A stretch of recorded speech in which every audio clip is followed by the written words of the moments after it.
विठ्ठल बरवा, हा तो हा विठ्ठल बरवा,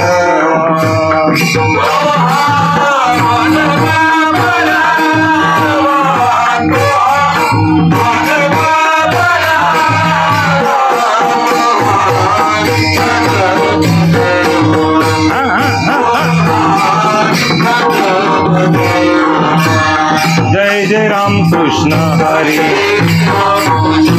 जय जय राम कृष्ण हरी, जय जय राम कृष्ण हरी, जय जय राम कृष्ण हरी, जय जय राम कृष्ण हरी, जय जय राम कृष्ण हरी, जय जय राम कृष्ण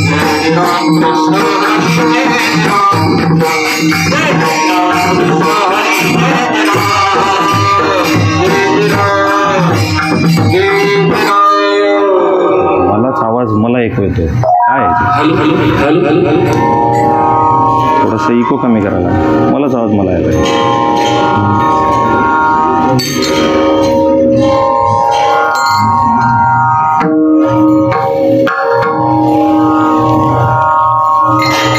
दसरा दिवाळी तोची माझा सण,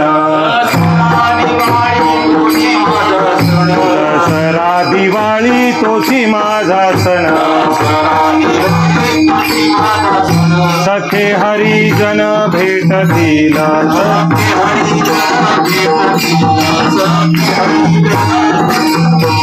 दसरा दिवाळी तोची माझा सण, दसरा दिवाळी तोची माझा सण, सखे हरिजन भेटतील,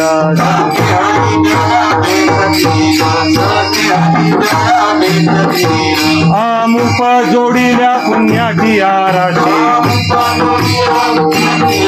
आमुप जोडिल्या पुण्याची आराशी, पारच्या सुखाची नाही लेखा,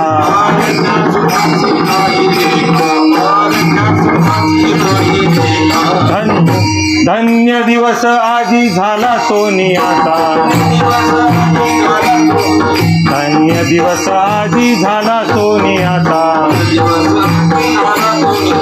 पिकली हे वाचा राम नामे, आमुप जोडिल्या पुण्याची राशी आमुप जोडिल्या पुण्याची राशी पार त्या सुखाची नाही लेखा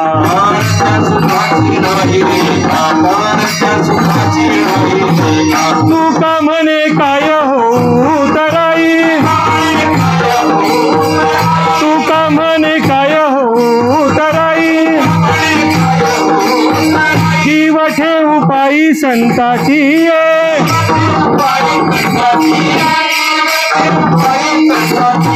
आमुप जोडिल्या पुण्याची राशी आमुप जोडिल्या पुण्याची राशी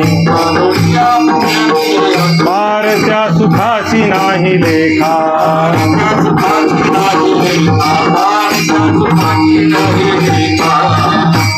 विठोबा रखुमाई विठोबा रखुमाई विठोबा रखुमाई विठोबा रखुमाई विठोबा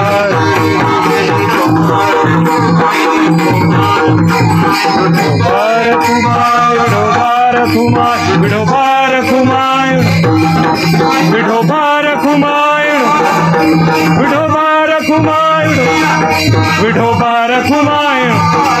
विठोबा रखुमाई विठोबा रखुमाई विठोबा रखुमाई विठोबा रखुमाई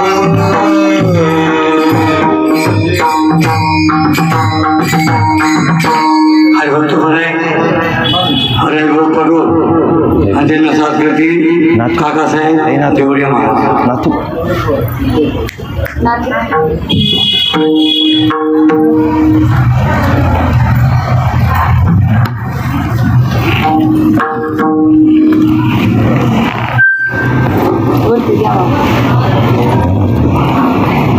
येतो घेतो घ्या इकडून या ना बस इकडून राहा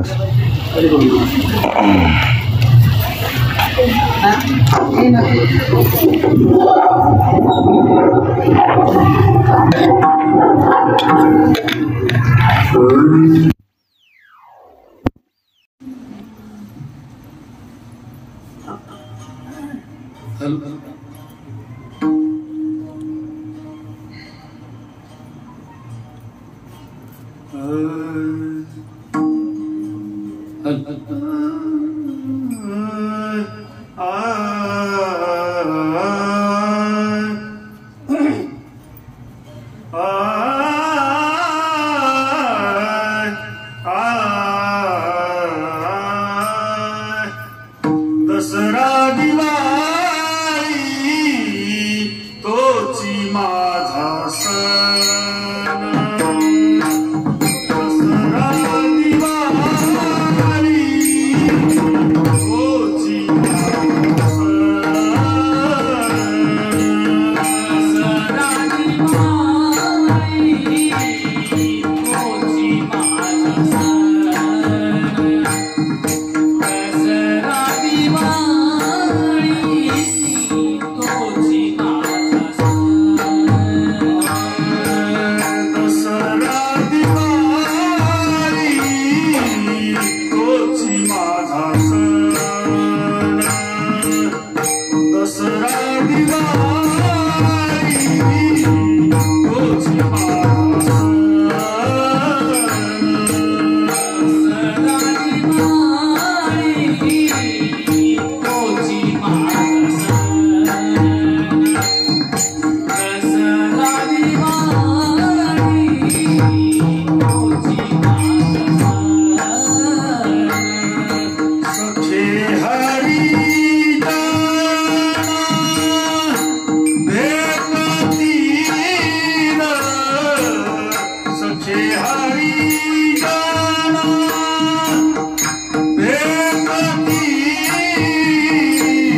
तोची माझा सण, दसरा दिवाळी तोची माझा सण, सखे हरिजन भेटतील, अमोप जोडिल्या पुण्याची राशी, पार त्या सुखासी नाही लेखा.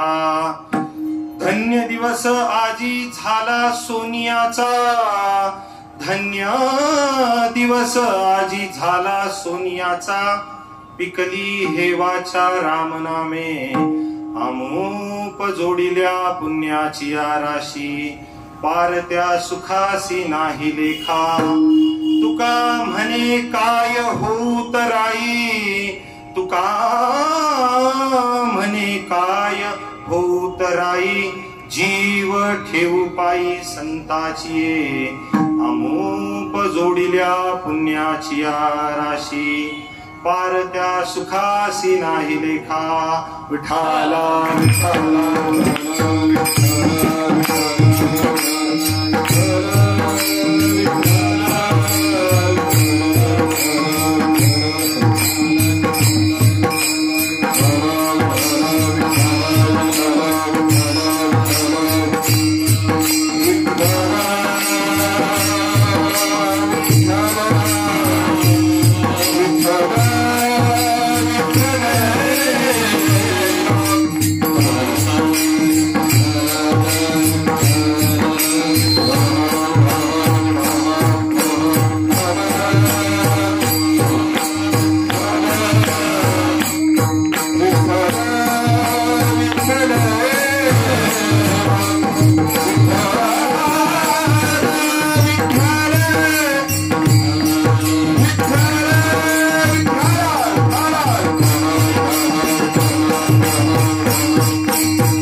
सण, सखे हरिजन भेटतील, अमोप जोडिल्या पुण्याची राशी, पार त्या सुखासी नाही लेखा.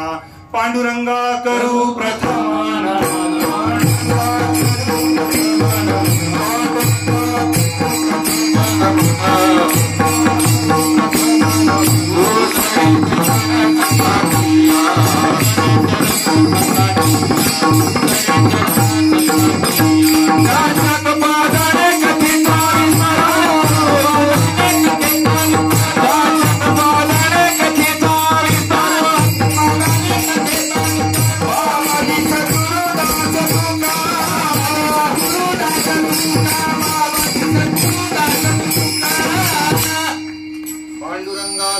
प्रथम नमन, दुसरे चरण संताचिया, त्यांच्या कृपादाने कथेचा विस्तारू, बाबाजी सद्गुरुदास तुका. ओम नमो ज्ञानेश्वरा, करुणा करा दयाळा, तुमचा अनुग्रह लाधलो, पावन झालो चराचरी. शरण शरण एकनाथा, शरण शरण एकनाथा, पायी माथा ठेविला, नका पाहू गुणदोष, झालो दास पायाचा. नमो सद्गुरु तुकया ज्ञानदीपा, नमो सद्गुरु सच्चिदानंद रूपा, नमो सद्गुरु भक्त कल्याण मूर्ती, नमो सद्गुरु भास्करा पूर्ण कीर्ती. जयांचे केलिया स्मरण, होय सकळ विद्यांचे अधिकरण, तेची वंदू श्री चरण श्री गुरूंचे, ते नमस्कारो नियाता. प्रस्तुत प्रसंगी कीर्तन रूपी सेवेकरता निवडलेला अभंग श्रीमान जगद्गुरु जगदवंदनीय महाराष्ट्र भूषण वैराग्य मूर्ती श्रीमंत श्री तुकोबाराय यांचा 4 चरणाचा सर्वांच्या पाठ्यात असलेला संतांचं महात्म्य, संत भेटीचं वर्णन करणारा अभंग आहे. विठाला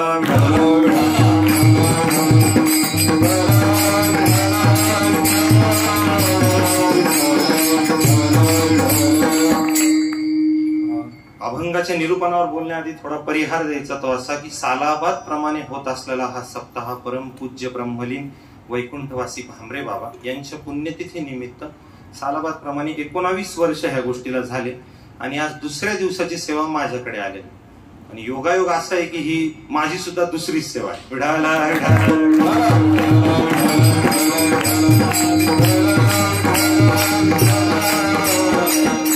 दुसरी सेवा असल्यामुळं आणि भगवान काका पारेजे आमचे परिवारातलेच एक सदस्य आहेत. एक सेवा माझी आता 1.5 महिन्या अगोदर गजानन कॉलनी इथे झाली आणि त्याच्यानंतर त्यांचा फोन आला काकांना की पुढे जो आमच्याकडे सप्ताह होणार आहे त्याच्यात आम्हाला श्रीकांतची तारीख पाहिजे. आता तेव्हा तर काकांनी विषय मला काही बोलला नाही, पण बोलले नाहीत आणि नंतर परत त्यांचा फोन आला जेव्हा सप्ताहाचं सगळं नियोजन झालं. म्हणे आपल्याला एक श्रीकांतची तारीख पाहिजे. मला मी त्याला काही विचारलं नाही म्हणे मी ना, तुम्ही जेव्हा बोलले तेव्हा मी काही असं म्हणजे एवढं सिरियस घेतलं नाही म्हणे. आणि काकाने मग मला फोन केला. म्हटलं एकच सेवा झाली काका, नवीन ठिकाणी जायचं काय आपल्याला पहिलेच सेवा आणि दुसरी सेवा नवीन लोकांसमोर करायची म्हणे. काही नाही म्हणे, तुझा परिवारच आहे म्हणे तो. आणि दुसरा खरोखर माझा दुसरा परिवारच आहे हा, कारण की इथं परमपूज्य वडिलांनी कीर्तन केलेलं आहे विठ्ठल मंदिरात. आज 30 वर्ष होतील त्या गोष्टीला. 30 वर्ष अगोदर विठ्ठल मंदिरात इथं परमपूज्य माझे वडील नंदुभाऊ महाराज सारडा त्यांचं इथं कीर्तन झालेलं आहे. आणि तीच परंपरा आणि पितृपक्षाच्या पहिल्या दिवशी तो फोन आला, म्हणजे पौर्णिमा त्या दिवशी होती. मला असं वाटलं की परमपूज्य भक्तराज महाराजांची, परमपूज्य माझे जे वडील आहेत त्यांची, सद्गुरू बाबा सगळ्यांची जी इच्छा अशी असावी की मी सेवा करावी, म्हणून मी हो म्हणलो. विठ्ठला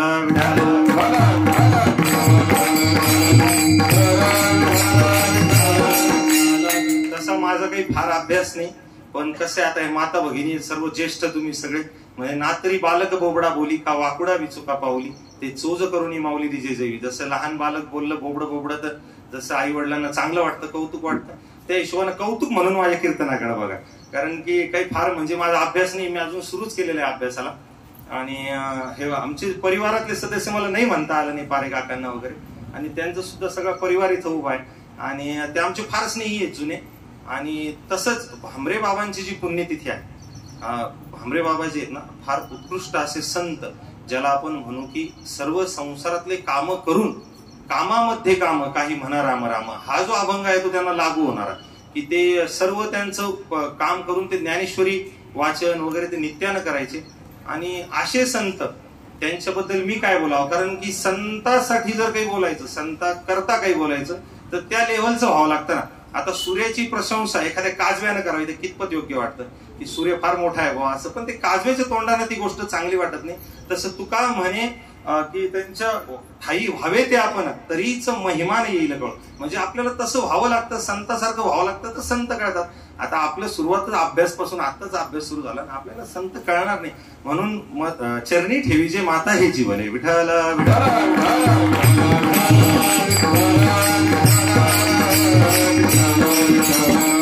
तसं त्यांचा अधिकार फार मोठा आहे आणि नामसंकीर्तनाची त्यांना फार आवड होती. मी बाबांच्या मुखातून ऐकलं आमच्या की ते 2-4 वाक्य झाले कीर्तनातले लगेच विठ्ठल विठ्ठल भजन म्हणायचे. अतिशय भजन प्रेमी, म्हणून आपण एक छोटस संतांचं भजन म्हणू आणि त्यांना एक आपण आदरांजली अर्पण करू. तुम्ही माझ्या मागं म्हणा. निवृत्ती ज्ञानदेव सोपान मुक्ताबाई एकनाथ ज्ञानदेव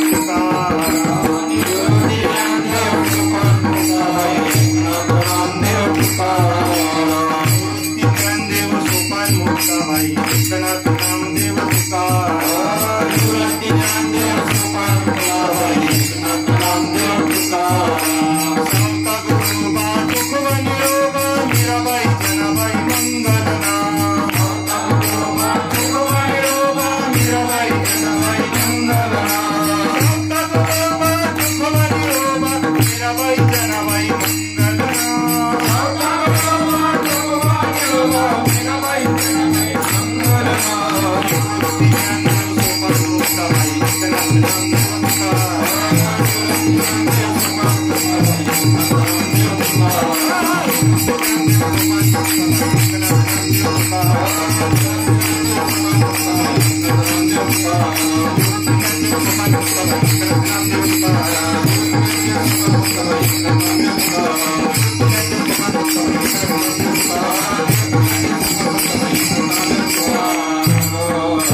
ह्याच्यापेक्षा मोठी त्यांना आदरांजली काही नसू शकते. कारण की संतांचं जर वर्णन करायचं तर संतांचं नाव घ्यायचं बस, कारण की त्यांचं आपण वर्णन आपल्या तोंडानं करू शकत नाही, कारण की तेवढा अधिकार येणं अवघड आहे. कारण की त्यांच्याबद्दल ज्या मी गोष्टी आता ताईकडून ऐकल्या ते फार मोठे होऊन गेले, कारण की ते कामामध्ये ते ज्ञानेश्वरी सुद्धा वाचायचे. आम्ही आमच्या कामातून आम्हाला ते तिथं वेळ निघत नाही, आम्हाला सेपरेट त्याच्याकरता बसावं लागतं. ते कामामध्ये काम करत होते. अतिशय उत्कृष्ट असं त्यांचं जीवन. आणि त्यांच्याच आशीर्वादानं आपण सर्व भजनी मंडळी इथं, कीर्तनकार मंडळी वगैरे सर्व, पखवाज वाजक, सर्व ज्येष्ठ नागरिक, सर्व पितृतुल्य मला असणारे सगळे माता भगिनी यांच्या चरणी दंडवत करून आपण भांबरे बाबांच्या आशीर्वादाने सगळे मिळून सेवा करू. विठ्ठल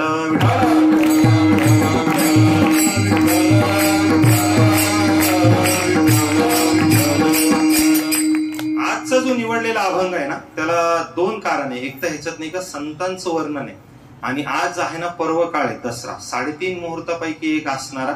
आपण ह्या सणाच्या बाबतीत बरंच ऐकलेलं आहे, बरंच वाचलेलं आहे की हे सण भारतातले 2 महत्वाचे सण आहेत, की दसरा आणि दिवाळी. हे अतिशय महत्वाचे सण. आणि दसरा जो आहे हा 3.5 मुहूर्तामधला आहे. जे 3.5 मुहूर्त जे आहेत, अक्षय तृतीया जो अर्धा मुहूर्त, हा पूर्ण मुहूर्त दसरा. नंतर जो पाडवा आहे, गुढीपाडवा, आणि बालप्रतिपदा पाडवा, हे जे 3.5 मुहूर्त आहे, ह्याच्यापैकी ह्याला अतिशय जास्त महत्व आहे. कारण की ह्या दिवशी नाही का आपण सर्व घराला सगळं व्यवस्थित स्वच्छता वगैरे करतो, पद्धतशीरपणे करतो, नेटनेटकं, आणि सर्व नाविन्यपूर्ण वातावरण असतं. त्याच्यामुळे ह्या सणाला फार महत्व आहे. ह्याला जे शास्त्रीय कारण आहेत ना ह्याच्या मागं, की ह्या दिवशी अनादी जी आहे ना आपली आदिशक्ती मातेनं महिषासूर नामक राक्षसाचा वध केला होता, म्हणून त्याला विजयादशमी असं नाव पडलं. पण तो राक्षसाला जे मारलंय, तो जो राक्षस होता अतिशय मातला होता. थोडं संक्षिप्त तुम्हाला सांगतो मी, का त्यानं अतिशय कडक तप केलं. ब्रह्मा विष्णू महेश यांच्याकडून मला मरण नकोय असं वरदान मागितलं होतं, मला एक स्त्रीच्या हाताने मरण पाहिजे असं त्यांना भगवंताकडूनच वरदान मागून घेतलं, ब्रह्मदेवाकडून. आणि असं ब्रह्मदेवानं वर दिल्यानंतर ह्यांचीच पंचायत झाली. त्याचं एवढं वाढलं महाराज आसुरीपणा, की हे सगळे परेशान झाले, देव दिवादिक आणि सगळे पृथ्वीवरचे लोक. मग आता काय करावं, तर तिन्ही शक्तींनी मिळून एक शक्तीचं निर्माण केलं. ती म्हणजे आपली आदिशक्ती अंबा भवानी देवी. आणि तिचंच 9 दिवसापासून जे आपण अधिष्ठान करतोय ते आज दसरा विजयादशमी, आज ते महिषासूरला मारलं होतं. पण आता महिषासूर मारून किती दिवस झाले महाराज? कृतयुगात तो मेलेला. बरं, आजपर्यंत आपण का साजरा करतो विजयादशमी? की महिषासूर ही जी आहे ना, ही प्रवृत्ती नाही, ही व्यक्ती नाही, ही प्रवृत्ती आहे. हे आपल्या सर्वात आहे. कारण की हे मोह नाव त्याचं आहे ना, एक ज्ञानेश्वरीमध्ये एक फार सुंदर ओवी आलेली का, गीता हे सप्तशती मंत्र प्रतिपाद्ये भगवती मोह महिषामुक्ती आनंदली असे. असं ज्ञानेश्वरीत वर्णन केलं की मोह महिषामुक्ती. जसं आपण आता सप्तशतीचे पाठ करतो, बऱ्याच ताईंनी वगैरे हे केलेले सप्तशतीचे पाठ वगैरे, आता बऱ्याच ठिकाणी झाले, बऱ्याच ठिकाणी होत आहेत. पण ते सप्तशती म्हणजे 700 श्लोकांचा ग्रंथ आहे तो मातेचा. तसंच भगवद्गीता जरी तुम्ही श्लोक काउंट केले ना, ते 700च आहे. आणि ही पण 700 श्लोकाची जी आहे ना, मंत्र प्रतिपाद्ये भगवती, भगवंताला भगवती म्हणलेलं की म्हणजे ते एकच आहे, दोन्ही वेगळे नाही आहेत. जरी तुम्ही आदिशक्ती आणि भगवंतात जर वेगळेपणा करताय तर तो भेद नाही, ते एकच आहे. हे इथं स्पष्ट होतं की मंत्र प्रतिपाद्ये भगवती, एक एक श्लोक त्याचा मंत्रासारखा आहे. आणि ह्या काय होतं या मंत्रानं? मोह महिषामुक्ती. आता मोहरूपी जो महिषासूर आहे, आपल्या प्रत्येकात काही ना काही मोह आहे. कोणाला कशाचा मोह, कोणाला कशाचा मोह, कोणाला काही सुटत नाही, कोणाला काही सुटत नाही. ह्यानं काय होतं महाराज, की ह्यानं अतिशय दुःखाला माणूस कारणीभूत होतो. मग हा मोह आपल्याकडून जायला पाहिजे, म्हणून आपण दसरा साजरा करायला पाहिजे. विठाला विठाला.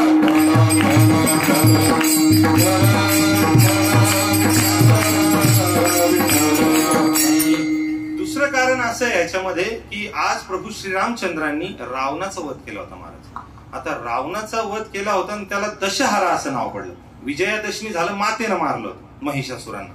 आणि नंतर जो झाला ते रावणाला नंतर मारलं, तर ह्याचं दशहरा. आजही हिंदीत त्याला दशहरा शब्द आहे, मराठीमध्ये त्याचा महाराष्ट्रात अपभ्रंश झालाय दसरा. हा दसरा म्हणून आजचा सण आहे तो दशहरा. दशानन त्या दिवशी हरला होता. पण रावणाला मारलं एवढं सोपं आहे का महाराज? रावण फार सामर्थ्यशाली होता. तो काही डाळबट्टे खाणारा असूर नव्हता, अतिशय सामर्थ्यशाली. 80,000 त्याला बायका होता, बायका होत्या त्याला, 1 लाख त्याला मुलं होते, 1.5 लाख नातू होते. आणि त्याचं वर्णन तुकोबरायांनी गाथ्यात करावं, एवढं सामर्थ्य रावणाचं होतं. त्याला मारणं सोपं आहे का महाराज? त्याचं लंके माझी घरे किती ती ऐका, लंके माझी घरे किती ती ऐका, तसे संता जैसी तैसी,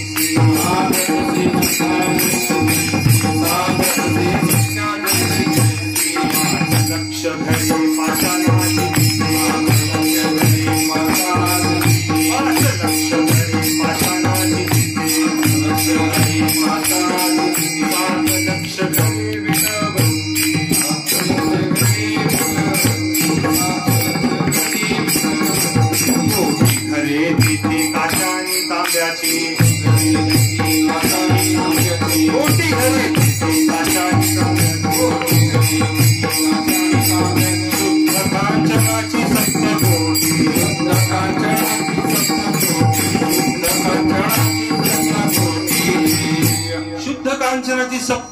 एक घर सांभाळणं होईना महाराज आपल्याकडून.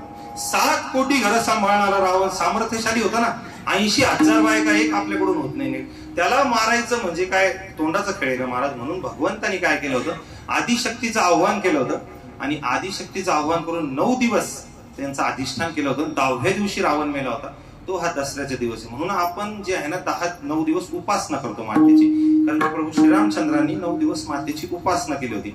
आता उपवास हा कुठे शब्द नाही, पण आता त्याच्या अनुषंगाने आपण उपवास वगैरे करतो, बरेच काही अनुष्ठान वगैरे करतो, पण उपासना सांगितलेली आहे. म्हणून जे आहे ना ती दसऱ्याच्या दिवशी रावणाला वध केला आणि त्यामुळं त्याचं नाव झालं दशहरा. विढाल विढाल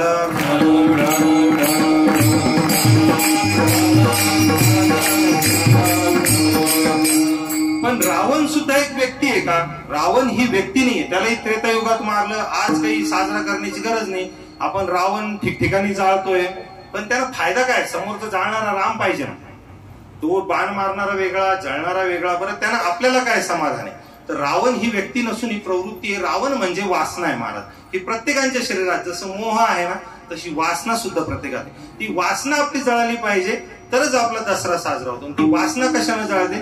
तर संतांच्या दर्शनानं, संतांच्या भेटीनं ती वासना जळते. कारण संत चरण रज लागता सहज वासनेचे बीज जळून जाय. संतांच्या चरण रज जरी लागलं तर वासनेचं बीज जळून जात. म्हणजे संताची आपल्याला संगत करावी लागते. काही जरी मोह जरी तुम्हाला काढायचा आहे, वासना जरी तुमच्या शरीरातली तुम्हाला काढायची, तरी तुम्हाला संतांच्या शरणागतीशिवाय पर्याय नाही. आपण जर याला सण म्हणूनच घेत असलो, उगा नुसते आपट्याचे पानं वाटायचे, एकमेकाला हॅपी दसरा करायचं, शुभ दसरा करायचं, पण आपल्यातली वासना, आपल्यातलं मोह तसंच ठेवायचं, तर त्या सणाला अर्थ काय? कारण की ते मरून कितीतरी युग झाले. आता रावण कोणत्या चौकडीच्या त्रेतायुगात मेला आपल्याला माहित नाही. महिषासूर कधी मेला आपल्याला माहित नाही. बरं त्यालाच आपण जर धरत बसलो, त्यालाच विजयादशमी खरी कधी आहे? जेव्हा आपण आपल्या मधला मोह मारू संतांच्या संगतीनं, आपण आपल्या मधली वासना मारू, त्या दिवशी आपला खरा दसरा आणि खरी दिवाळी आहे. विढाला विढाला.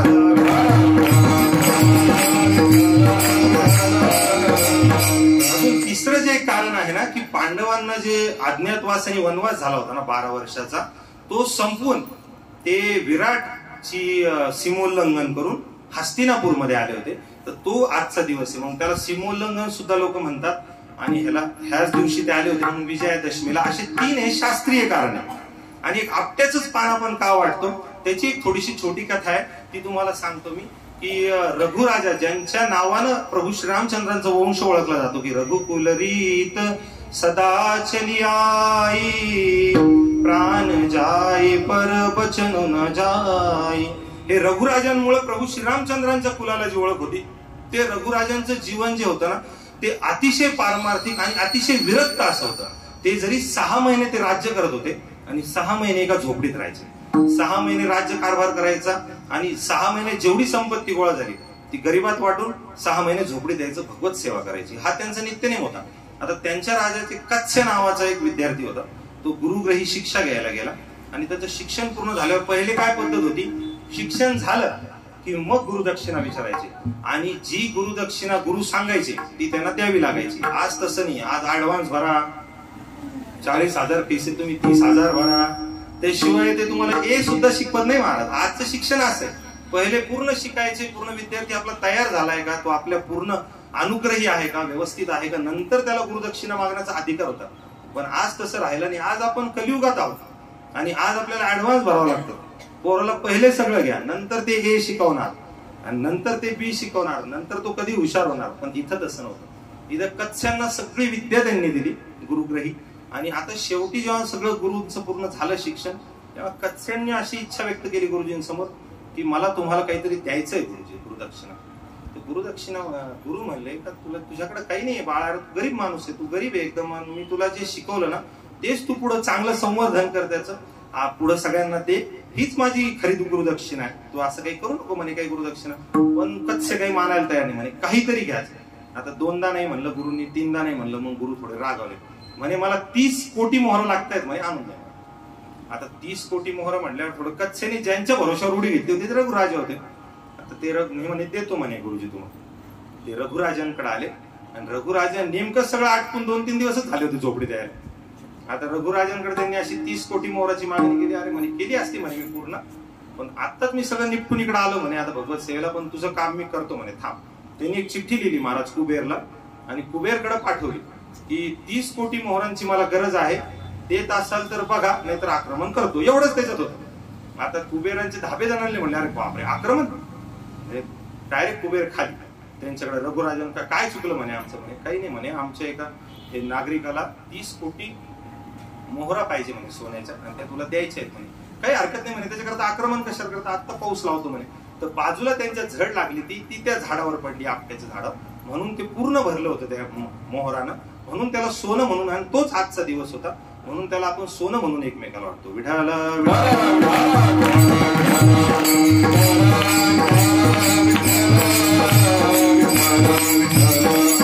असे हे काही शास्त्रीय कारण आहेत ह्याच्या मागचे, दसऱ्याच्या मागचे. आज सांगणं का गरजेचं होतं, कारण की आज तो सण आहे आणि तुम्हालाही थोडी माहिती व्हावी, आणि त्याच्या अनुषंगाने त्याच्या मागचे कारण काय महत्वाचे, की आपण मोह मारायला पाहिजे, वासना मारायला पाहिजे, म्हणून मी तुम्हाला एवढा विस्तार केला. पण तुकोबारायांच्या दृष्टीने हा दसरा हा दिवाळी नाही महाराज. तुकोबारायांचा 20 दिवसाचा गॅप एकदम कमी केला. आता दसऱ्यानंतर 21 तारखेला आपली दिवाळी, म्हणजे 20 दिवसानंतर बरोबर दिवाळी. पण इथं गॅप दसरा आणि दिवाळी एकत्र आहे. पण तुकोबारायांनी दसरा आणि दिवाळी एकत्र का केलं, त्यांना असं का वाटतं अभंगाच्या पहिल्याच्या? दसरा दिवाळी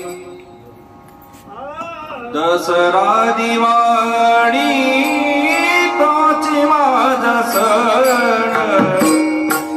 दसरा दिवाळी तोची माझा सण, दसरा दिवाळी तोची माझा सण,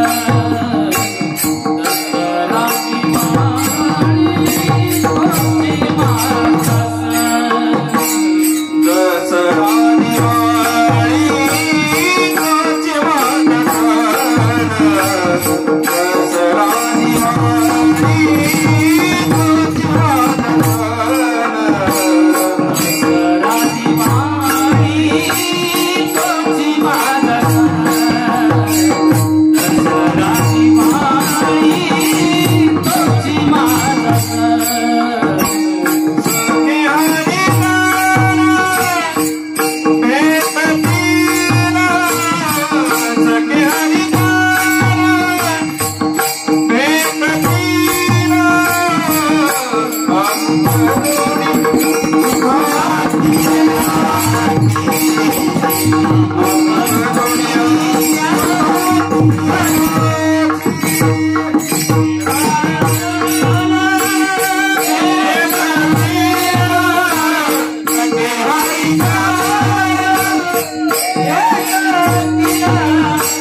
दसरा दिवाळी तोची माझा सण, सखे हरिजन भेटतील.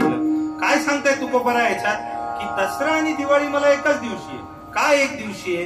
कारण की मला त्या दिवशी संत भेटतायत, संत जन मला भेटतायत.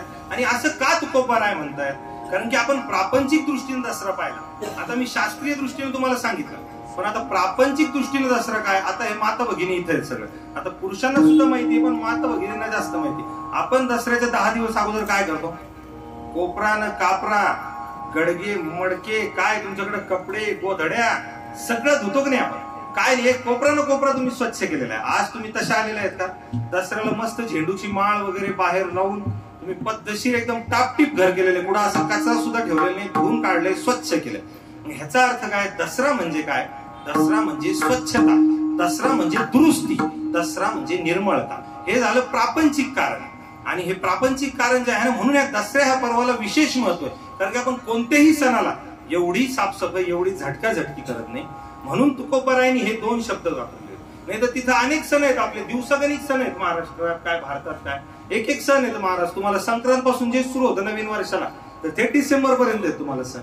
एक ना एक सण आहे, पण 2च का घेतले? कारण की हा जी सुरुवात आहे ही तुम्हाला दसऱ्यात जे तुम्ही झाडझूड करता, जे तुम्ही झटकाझटकी करता, जी दुरुस्ती करता, जे कलरिंग करतो आपण नवीन, अनेक वस्तू आहेत. तुम्ही आता ह्याच्यात सगळ्यांना घ्या, की घराला आपण रंगरंगोटी काय करतो, गाड्या काय धुतो, शस्त्राची पूजा काय करतो, हे सगळं त्याच्यात आलं. पण दुरुस्ती ही काय, तुमची निर्मळता, स्वच्छता, दुरुस्ती.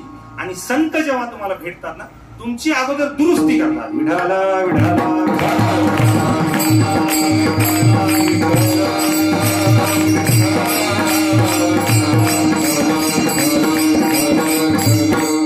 तुकोबारायांनी दसरा हा शब्द वापरला. आता दिवाळी का वापरला? दिवाळी म्हणजे काय? दिवाळी म्हणजे काय? आता जर दसरा म्हणजे स्वच्छता आहे, दसरा म्हणजे जर दुरुस्ती आहे, तर दिवाळी म्हणजे प्रसन्नता. महाराज, दिवाळीत किती प्रसन्न वाटतं आपल्याला. ही सर्व असं लक्ष्मीचं आगमन असतं, आपण व्यवस्थित करून घेतो, सगळं दिवे वगैरे लावतो, तर ही प्रसन्नता आहे. आणि ही दिवाळीची प्रसन्नता आहे ना, त्यामुळे इथं दिवाळी शब्द आहे. तुमचा दसरा अगोदर काढतात संत, आणि नंतर तुमच्या जीवनात जे आहे ना, ती प्रसन्नता निर्माण करतात. आणि हे प्रसन्नता नाही का, माऊलींनी सुद्धा दसऱ्याची उभी तुम्हाला ज्ञानेश्वरी मध्ये लिहिलेली. जे खळांची व्यंकटी सांडो, तया सत्कर्मी रती वाढो, भूता परस्परे पडो, मैत्र जीवांचे. आता इथं माऊलीने दसऱ्याची उभी महाराज, जे खळांची व्यंकटी सांडो. मग खळ मरून जावं म्हणले का रातोरात? असं जर म्हणले असते ना, एकच शिल्लक राहिला नसतात मंडपातले सोडून. जर खळ जर मेले असं म्हणायला पाहिजे होतं ना माऊली, तर जिवंत झाले नसते कोणी. पण खळांची व्यंकटी सांडो म्हणजे खळाचं खळपण जावं. म्हणजे माऊलींच्या ठिकाणी किती अवतार आहे सांगा. तुम्हाला काय प्रार्थना केली? तुमच्या सौर मंडलात कोणत्याही ग्रंथात कोणत्याही संताची अशी मागणी नाही जी माऊलींनी केलेली. पसायदानमध्ये की जे खळांची व्यंकटी सांडो, अशी मागणी तुम्हाला दिसणार नाही, जगाच्या पाठीवर कुठेही दिसणार नाही, आणि कोणत्याही संताच्या याच्यात दिसणार नाही. फक्त माऊली आहेत म्हणून त्यांना माऊली म्हणतात महाराज. आणि ते खळांची व्यंकटी सांडो म्हणतात. म्हणजे काय म्हणतायत? दुरुस्ती करा म्हणतायत तुमच्या. ती दुरुस्ती जोपर्यंत तुम्ही करत नाही, दुरुस्ती म्हणजे काय, आपल्यामधलं अज्ञान घालवणं. अज्ञान घालवणं हीच आपली दुरुस्ती. तर हे जे आपण मोहात अटकलेलो आहे, हे वासनेत जे अटकलेलो आहे, हे आपण अज्ञान आपल्याकडून दूर गेलं पाहिजे महाराज. कारण की आपण त्याच्यातच आहे. आता इथं कीर्तनापुरतं बऱ्याच लोकांना स्मशान वैरागी, अरे अरे बरोबर बोलताय महाराज, वासना चांगली नाही, मोहानं आपल्याला अनेक दुःख झाले. बऱ्याच लोकांना आठवले असं आपल्याला मोह केलं होतं, याच्यामुळे दुःख आपल्याला झाले. आपण एक वासना केली होती, आपली ती पूर्ण नाही झाली, आज आपल्याला फार दुःख दिलं गेलं. पण हा स्मशान वैराग्य न राहता हा कायमचा यायला पाहिजे, हे संतांचा प्रयत्न असतं. त्याच्यामुळे जे खळांची व्यंकटी सांडो ते सांडायला पाहिजे. जे खळपण आहे ना, ते सांडलं तर फायदा आहे, तरच संतांचं कार्य पूर्ण होतं आणि तरच संत भेटीचा अर्थ कळतो महाराज. नाही तर संत जरी भेटले आणि जर कळालेच नाही तर ते आले गेले तसं तुम्हाला काही लक्षातच येणार नाही. कारण की संत भेट पहिलेच दुर्मिळ, पहिलेच दुर्मिळ, कारण की भेटतच नाही. संत दुर्मिळ आहे असे अनेक प्रमाण आपल्याला गाठत आहे.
संत भेटला अवघड म्हटलेलं आहे महाराज. कारण की खरोखर दुर्मिळ गोष्ट आहे. संत भेटणं फार कठीण आहे महाराज.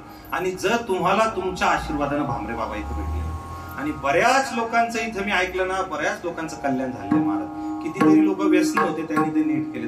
कारण की संतांची ताकद असते महाराज, हे मारत नाहीत लोकांना, हे दुरुस्ती करतात. आणि जर तुम्हाला जर दुरुस्ती जर पाहिजे असेल तर एक तुम्हाला उदाहरण सांगतो मी, की वाल्मिकी ऋषी त्यांचं तुम्ही पूर्वार्ध बघा. वाल्मिक ऋषी जे होते त्यांचा पूर्वार्ध बघा. ते वाल्याकोळी नावाचे एक दरोडेखोर होते. दरोडेखोर होते, एवढ्या लोकांनी त्यांना मारलंय की त्यांचं आपल्या गाथ्यात सुद्धा तुकोबारायांनी वर्णन केलंय की ब्रह्म हत्या राशी पातकी अपार. म्हणजे ब्रह्म हत्या राशी, राशी म्हणजे आपण जी माताला वाहत नाही का, आता गणपतीमध्ये जे महालक्ष्मी वगैरे बसवतो आपण, त्याच्यात रास वाहतो बघा. तर त्या रास मधले दाणे आपण मोजतो का? किती आहेत? अवताराची राशी तो हा उभ्या वेटेवरी, म्हणजे अनेक अवतार भगवंतांनी घेतले. ती रास म्हणजे हा शब्द अनेक, आणि ब्रह्महत्या राशी पातकी अपार, म्हणजे पातक सुद्धा अनेक केले. ब्रह्महत्या तर केल्याच, पण एवढा तो कुकर्म करणारा वाल्ल्या कोळी. पण कोणाची भेट झाली? नारद महर्षींची भेट झाली. नारद महर्षींची भेट झाली. महाराज मारायला धावला नारद महर्षींना. वाल्ल्या कोळी जेव्हा होता तो मारायला धावला, आणि त्यांच्याकडे तो शालिग्राम आहे का नाही, कारण की त्यांनी 7 रांजण शालिग्रामनं भरले होते, जे ब्राह्मणाकडे नसतात का, विष्णू सारखे असतात, विष्णूची प्रतिमा असते ती शालिग्राम. ते त्यांनी 7 रांजण भरले होते असं भागवत मध्ये वर्णन, नुसतं शालिग्रामचे, म्हणजे ब्राह्मण एवढे मारले होते महाराज. आणि नारद महर्षीची भेट झाली. म्हणे ते कुठे आहे? म्हणे शालिग्राम मला द्या. म्हणे माझ्याकडे काही शालिग्राम नाही बाबा. म्हणे मग कस काय? म्हणे तुमच्यासारखेच भजन करणारे ते लोक, म्हणे त्यांच्याकडे तर बरं भेटलं म्हणे मला. म्हणे नाही आपण हे ठेवत नाही म्हणे, माझ्याकडे तो नाहीये म्हणे, माझ्या साक्षात हृदयात आहे म्हणे, ते मला असं दगड नाही ठेवायची गरज नाही म्हणे शालिग्राम वगैरे. म्हणे मग कस काय नाही? म्हणे असं कसं खोटं बोलतात म्हणे तुम्ही? नाही नाही म्हणे मी खरं बोलतोय एकदम, तुला काही त्याच्यात खोटं म्हणायचं कारण नाही. पण हे कशा करता करतो म्हणे तू. संतांचे जे शब्द असतात ना ते प्रभावशाली असतात महाराज. जर तुम्हाला जर कोणी दुसरं विचारते तू असं का करतोय, जर त्याचा प्रभाव नसेल तर तुमच्याकडून उत्तर तसं येत नाही महाराज. कारण की त्याचा प्रभाव पाहिजे, त्याची अगोदर त्याला दुरुस्ती केली पाहिजे. संत कधी दुरुस्त करू शकतात? कारण की त्यांची अगोदर दुरुस्ती केलेली आहे त्यांनी. ते अगोदर त्यांनी सर्वांगाने ते पूर्ण अंगभूत केलेलं आहे. नंतर तुम्हाला ते सांगतात की का हे चुकीचं आहे, का हे बरोबर आहे. त्यांनी अनुभवलेलं आहे जीवनात, त्यांनी त्यांच्या जीवनात त्या घडवलेलं आहे, म्हणून ते तुम्हाला सांगतात. नाही तर असं त्यांना असं प्रभाव पडत नाही. आता तुम्ही किती मंडळी आहेत, किती कोणाला कितीतरी समजवतात, पण जैसे थे. कारण की काय आहे? कारण की ते तसं वागत नाही. आता एखादा जर म्हणला की दारू सोडा बाबा, दारू फार चांगली नाही, आणि हाच रात्री तिथं असला तर ह्याचा प्रभाव थोडी पडतो. कारण की तोच जर रात्री घेतोय, सकाळी लोकांना सांगतो लय आवड आहे बा, काय घ्यायचे ते चांगलं नसतं, काय व्यसन आहे ते, त्यांना वाटोळे झाले कुटुंबाचे, आणि हा रात्री तिथं. अशा लोकांचे प्रभाव पडत नाही जोपर्यंत तो स्वतः. एकनाथ महाराजांच्या जीवन चरित्रामध्ये एक कथा आलेली आहे की एक स्त्री नाही का एका मुलाला घेऊन येते त्यांच्याकडे, म्हणते फार गुळ खातो महाराज, ह्याला काही लक्षातच येत नाही म्हणे, आम्ही फार मारलं म्हणे याला, पण काही लक्षात येत नाही म्हणे, तुम्ही काहीतरी सांगा म्हणे, हा गुळ फार खातो म्हणे. नाथ महाराजांनी त्याच्याकडे बघितलं, म्हणे तुम्ही 8 दिवसांनी म्हणे मी याच्यावर उपाय सांगतो तुम्हाला. तर नाथ महाराजांकडे नंतर 8 दिवसांना परत ती बाई आली आणि ते मुलाला घेऊन आले. म्हणे महाराज तुम्ही आज उपाय सांगणार ते? हो हो म्हणे. म्हणे त्या बाळाला त्याने इकडे घेतलं, थोडं त्याची पाठ करून हात धरला, म्हणे बाळा गुळ खात जाऊ नये रे बेटा, त्यानं पोट दुखतं. तुम्ही म्हणले 8 दिवसा अगोदर सांगितलं असतं ना म्हणे महाराज, आज 8 दिवसानंतर हीच गोष्ट सांगितली असती ती 8 दिवस. म्हणे मी तेव्हा गुळ खात होतो म्हणे, मी पहिले सोडलं मग तुझ्या मुलाला सांगण्याचा अधिकारी झाला म्हणे.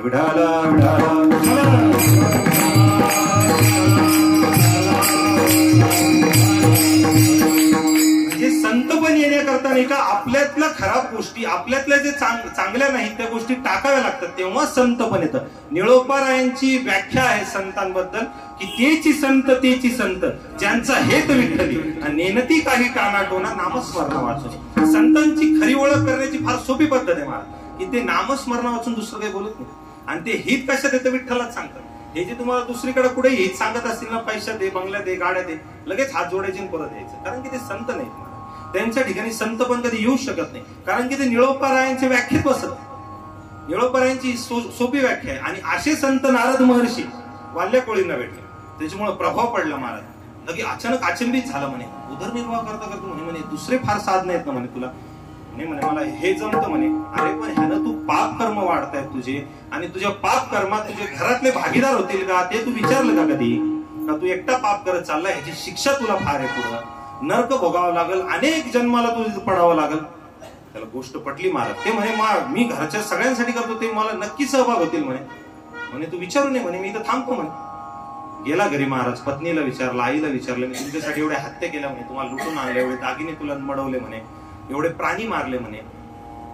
मी जेव्हा नरकात जाईल तर तुम्ही माझ्यासोबत भोगायला येताल का माझे पाप? ते म्हणे तुमचं धर्म आहे म्हणे तो, असं कसं भोगू म्हणे आम्ही. आई साप नडून गेली, मुलगा साप नडून गेला, पत्नी साप नडून गेली, पश्चाताप झाला महाराज. ह्याच्यात नाही का पश्चाताप व्हायला पाहिजे, हा जो शब्द आहे ना फार महत्वाचा आहे. तुम्हाला जर जीवनात जर काही करायचं असेल ना, जर आपल्या जे वाईट गोष्टी आहेत त्याचा पश्चाताप व्हायला पाहिजे महाराज. पश्चातापानं काय होतं, हे सगळं धुतलं जातं महाराज. आणि पश्चाताप झाला महाराज. नारद महर्षींकडे आला आणि अरे रे रे म्हणे, फार जीवनाचं वाटोळ केलं म्हणे महाराज मी, माझ्या एवढ्या राशीच्या राशी हत्या माझ्याकडून घडल्या म्हणे, पण आता मला उपाय सांगा म्हणे, मला याच्यातून बाहेर निघायचं. नारद महर्षींनी त्यांना सांगितलं की तू राम राम म्हणत जा म्हणे, तोंडातून शब्द यायला तयार नाही महाराज, राम राम. आता पाप कर्म ज्यांना केलेत ना त्यांच्या तोंडात राम येत नाही महाराज. तुम्ही कितीही करा. काल तुम्हाला सांगितलं ज्ञानभवनी कीर्तनात की ती म्हातारी शेवटपर्यंत राम म्हणली नाही तर कुठंच काही झालं नाही. तिचं जे उपस्थित होते त्यांना सगळ्यांना माहिती राम येत नाही महाराज. जर तुम्ही पाप कर्म करतात आयुष्यभर आणि तुम्हाला जर वाटतं तर शेवटी राम नाम यावं, अशक्य आहे महाराज. जोपर्यंत तुम्हाला जर IAS ची परीक्षा द्यायची सगळ्यात जो आपला अवघड विषय तर तुम्हाला तयारी करावी लागते महाराज. आणि तुम्हाला जर मोक्ष प्राप्ती करायची तर तयारी करावी लागते महाराज. तर तयारी नाही करणार आणि तुम्ही एकदम शेवटच्या पेपरला जाताल तर आपण आजामेळ्या एवढे सगळेच भाग्यशाली असं काही नाही. त्या जर भरोशावर आपण राहू तर कधी प्राण निघून जाईल ते कळणार सुद्धा नाही. आपण आजामेळ्याच्या भरोशावर बसलो नाही. आले यमदूत तर पाहू येऊ एकदा एक देवाचं नाव. तुम्हाला काय माहितीये कधी येणार आहे. क्षणभंगूर नाही भरोसा. माशी पाखू पाकडी तव हे सरे असं आलेलं आहे मला. ते काळा नळाची तोंडी पडली लोनियाची उंडी आणि माशी पाखू पाकडी तव हे सरे. माशी फडफड नाही करत तोपर्यंत निघून जातो महाराज. आणि कोणत्या भरोशावर बसलो आपण, कोणाच्या भरोशावर बसलो. आपण त्याच्यातून उठायला पाहिजे, आपण त्याच्या मार्गाला लागायला पाहिजे. पण राम येत नाही महाराज जोपर्यंत तुम्ही आतापासून प्रयत्न करणार नाही. ज्यांनी नाही केलाय त्यांनी सुरू करा. आता उघडी डोळे जरी अद्यापि ना कळे तरी मातेची या खोळे दगड आला पोटासी. आतापासून करा. नाही झालंय ना आतापर्यंत 75% गेलंय ना आयुष्य. कोणाचं 50 गेलंय, कोणाचं 25 गेलंय. दरदूर सापे गिळी जातो आहे उभा की तो मासिया वेटाळी जेव्हा तैसे प्राणी एकावनाला उभा वाढवी ती तृष्णा. जरी धरलेलं आहे तुम्हाला, जरी तुम्ही 25% गिळण्या गेले 50 हातात आहे आपल्या, इथून सुरू करा. भगवंताचं नामस्मरण करा तर ते शेवटी येणार महाराज. नाही तर असं तुम्ही का म्हणणार की आम्ही घेऊ म्हातारपणा जा आता तरुणपणात असं मजा करण्याचे दिवस आहे. हे तरुणपणातच करण्याचा विषय महाराज. नाही तर 16व्या वर्षी कशा लिहिले असतील ज्ञानेश्वर महाराजांनी. ज्ञानेश्वर 61व्या वर्षी लिहिले असतील आरामात बसू म्हणे म्हातारपणात एकटं तिथं कोपऱ्यात बसून लिहू म्हणे, कोणी आपल्याला डिस्टर्ब करणार नाही. 16व्या वर्षात लिहिण्याचं कारण काय ज्ञानेश्वरी, तर 16व्या वर्षाच्या मुलाला ती कळली पाहिजे. ती 16 वर्षापासून तुम्ही अनुभवली पाहिजे म्हणून 16व्या वर्षात आहे. तुम्ही जर त्याला 61 वर्षात 65 वर्षात उघडून ठेवता शब्द सुद्धा कळत नाही महाराज. वाचता सुद्धा येत नाही ती ज्ञानेश्वरी. एवढं अवघड ते लिखाण आहे. तुम्हाला सुरुवातीपासून जेव्हा कळत तेव्हा माऊलींचं तुमची तळमळ कळत तुमच्याविषयी का उद्धाराविषयी किती तळमळ तुम्हाला आहे ना. ही संतांविषयी असते.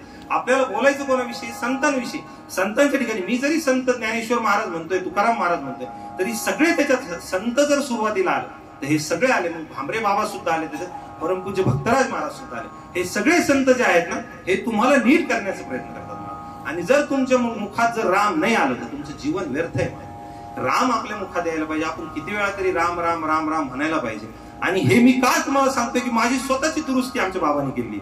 मी प्युअर बिझनेस करणारा माणूस होतो. एक शिवाय मला त्याच्या काही शिवाय दुसरं सुचत नव्हतं. पण आमच्या बाबांनी आम्हाला सांगितलं की आपल्या घराची परंपरा काय, आपले आजोबा काय करत होते, तुझे वडील काय करत होते. तुला जर तुझ्या वडिलांचं नावानं तुझं नाव जर जोडायचं असेल की परमपूज्य हरिभक्त नंदू महाराज सारडाचा मुलगा तुला शोभायचा असेल तर तुला हे परमार्थातच करावं लागेल. हे तुला दुकानदारी करून होणार नाही. आणि ही माझी दुरुस्ती झाली म्हणून मी तुम्हाला दुरुस्ती करतो.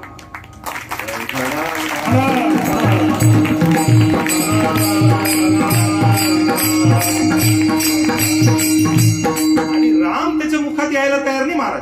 काय केलेलंच नाही ना तर मग नाही येते राम. मग नारद महर्षींनी उपाय काढला. आणि मारा मारा म्हणतो का नाही, हो मार दिवसभर मारू लागलो म्हणे. मी मारा मारा म्हणतो. मारा मारा मारा म्हणलं कधी त्याचं रामा झालं की एवढा अधिकार झाला का लिहिले रामायण रामायण.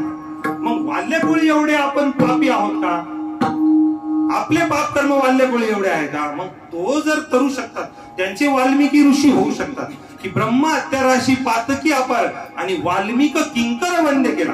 किंकर हा शब्द वापरलेला आहे तुकोबरायांनी. म्हणजे अतिशय दुराचारी दुष्ट असं प्रवृत्तीचा वाल्मिक ऋषी झाले. मग त्यांचे एवढे तर आपण नाहीच होत.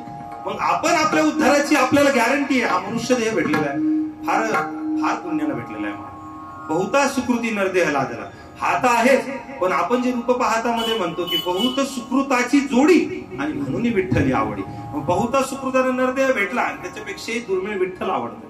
म्हणजे हे तर आहे दुर्मिळ, हेच शक्य नाही. पण त्याच्यानंतर हे सुद्धा शक्य नाही. आता तुम्ही मला सांगा आविष्कार कॉलनीत किती पब्लिक आहे, त्याच्यातली किती इथे आहे. मग हे जे आहे ना बहुत सुकृताची जोडी, हे तुमचं काहीतरी सुकृत आहे, माझं काहीतरी सुकृत आहे. नाही तर मी सुद्धा दसऱ्याला आपटेच वाटत फिरत होतो. आज तुमच्यासारखे संत जणांची मला भेट झाली. म्हणजे काहीतरी माझ्या मागच्या जन्माचं पुण्य फळाला आलं. हे आमच्या सद्गुरू बाबांचे आशीर्वाद मला लागले. त्यांनी मला परमार्थात आणलं. तर सद्गुरूंची सगळ्या संत जनांची मला आज भेट झाली. जन्माचे सुकृत पदारी हरी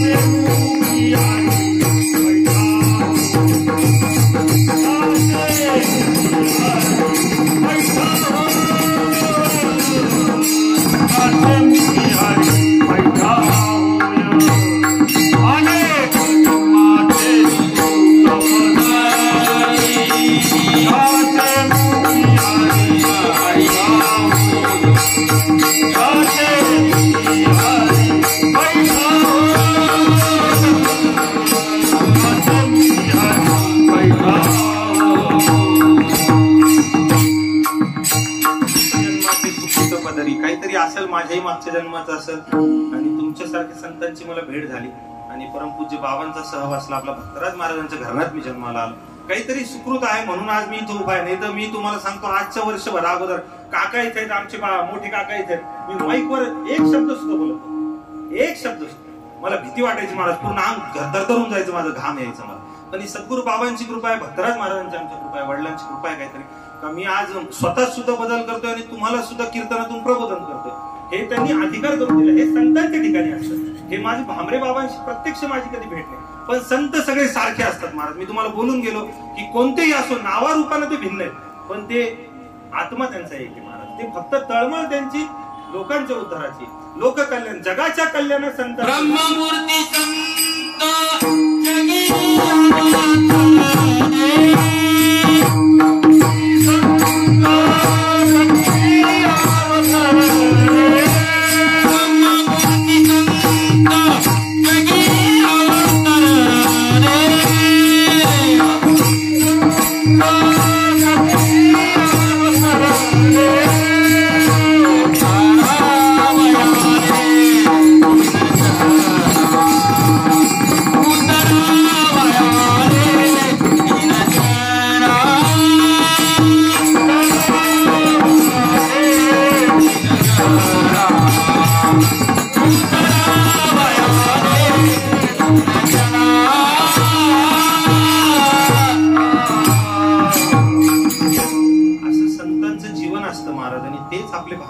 ज्यांच्या पुण्यस्मरण आपण 16 साजरा करतो. काहीतरी अनेक जन्माचे तुमचे पुण्य की त्यांचा सहवास तुम्हाला लाभला. संतांचा सहवास लाभणं हे सुद्धा बहुत सुकृताची जोडी. हे सुद्धा फार सुकृत लागतात. पुण्य साचा पडे, पुण्य साचा पडे, बहुता जन्मी जोडे, बहुता जन्मी जोडे.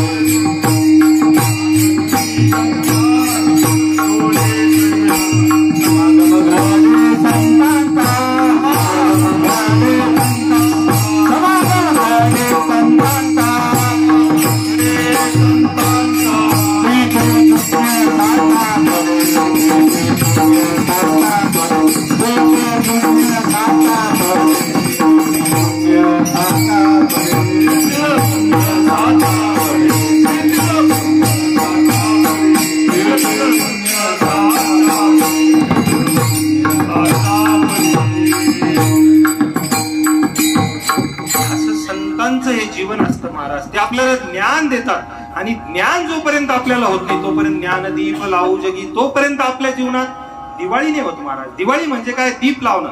आणि एकदा दिव्याचा प्रकाश आपल्यात पडला त्या ज्या ज्योतीमध्ये मग काम, क्रोध, लोभ, मद, मोह, मत्सर असे किती कीटक येऊ द्यात महाराज, जळून खाक होतात.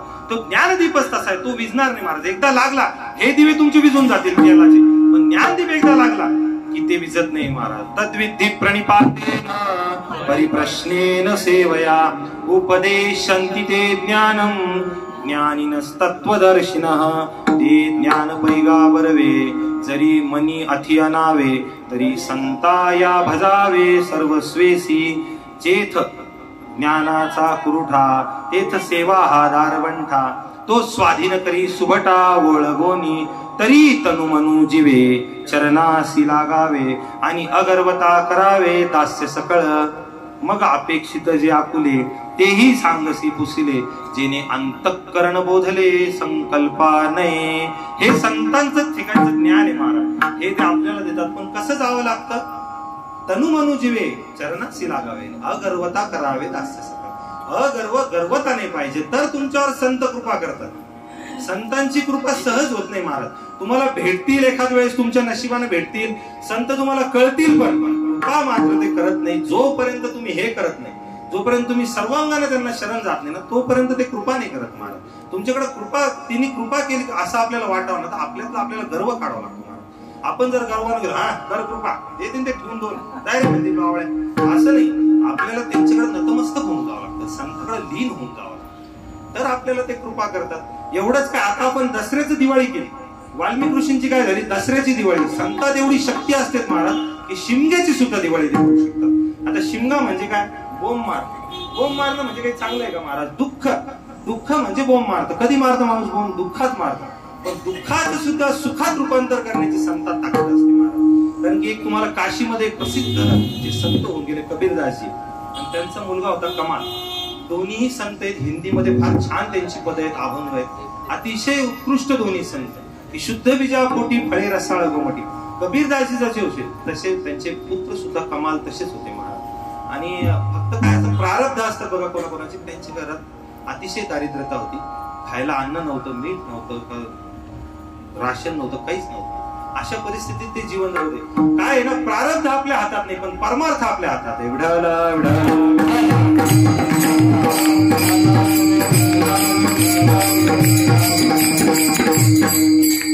प्रारब्ध तुम्ही बदलू शकत नाही पण परमार्थाला तुमची हे जीवन तुम्ही बदलू शकता. तुम्ही उद्धाराला जाऊ शकता, भगवंताचा तुम्ही मोक्ष प्राप्त करू शकता. हे त्यांना माहिती होतं म्हणून ते त्याचा फार जास्त विचार करत नव्हते प्रारब्धाचा. मस्त राहायचे ते, खायला नाही भेटलं तर उपाशी, नाही तर तुपाशी भेटलं तर, असं त्यांचं जीवन होतं. एक दिवशी काय झालं, काशीमध्ये अतिशय प्रसिद्ध असे नाही का सद्गुणी ब्राह्मण, म्हणजे त्यांचा अधिकार संपन्न ब्राह्मण जे काशीमध्ये आले.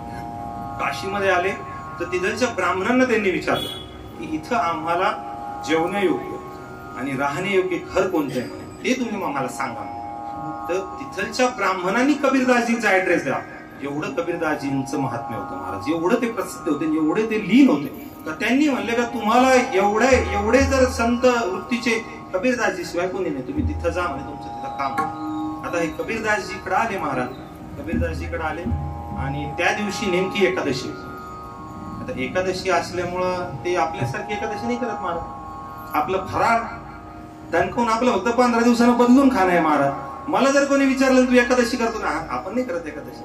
अरे उसळ खाणं का एकादशी आहे का महाराज? उपवास या शब्दाचा अर्थ आहे का उपवासी म्हणजे काही न खाणे. आपण त्याचा उपहास केला महाराज. उपहास, फराळ, केळे, रताळे, चिप्स, काय काय काय काय. आणि ते काय आता नवरात्री तुम्हाला सांगू मी, ते चिप्स तुटून पडले, काहीच नाही महाराज. मग खायचं तिथं उपवास कशाला? उपवास या शब्दाचा अनर्थ केला महाराज, उपहास केला लोकांनी. जेच खायला सुरू केलं नवरात्रीत किती संपवला असेल लोकांनी, त्याची काही गिनती नाही. त्याच्यापेक्षा नाहीच करायचं उपवास. जमतं तर करावं माणसाने, एक दिवस करावं. पण त्यांचं निरंकार होतं महाराज. ते घरी जरी आले कोणी पाहुणे तरी ते त्यांना जेवायला देत नव्हते. स्वतः तर जेवतच नव्हते पण त्यांनाही नाही. त्यांनी त्यांना हात जोडले, म्हणे तुम्ही रात्री मुक्कामाला थांबा म्हणे, उद्या सकाळी तुम्ही पारणं सोडून जा म्हणे द्वादशीचं. त्यांना विनवणी केली म्हणून ते थांबले तिथं. आता थांबले तर मग कबीरदासजी म्हणले आपल्या घरात तर राशनचा एक कण सुद्धा नाही म्हणे. तू काय कर म्हणे, किराणा दुकानात जा म्हणे आणि तिथून राशन घेऊन म्हणे. ह्यांना 6-7 लोकांना पुराला, आपण उपाशी राहू म्हणे, पण ह्यांना जेवण करून दे म्हणे. त्यांना नंतर गेले ते राशन मागायला गेले. पहिलीच ह्यांच्यावर फार उधारी होती महाराज. आता राशनवाला काय म्हणलं की पहिले जोपर्यंत तुम्ही फिटवत नाही आणि तोपर्यंत तुम्हाला नवीन देत नाही म्हणे. मी निराश झाले महाराज. कमाल महाराज परत आले. कबीरदासजींना म्हणलं की ते देत नाही म्हणे, आपल्याकडून आता संत उपाशी जातील, ह्याच्यापेक्षा मोठा दोष आपल्याला लागणार नाही म्हणे. काय करावं म्हणे, देव जोडे तरी करावा धर्म. हे बाबा खोटं आहे का? कमालांनी विचारलं कबीरदासजींना. नाही म्हणे, हे खरंय म्हणे. मग म्हणे आपण चोरी करू म्हणे. अरे म्हणे चोरी करायची? हो म्हणे करू म्हणे.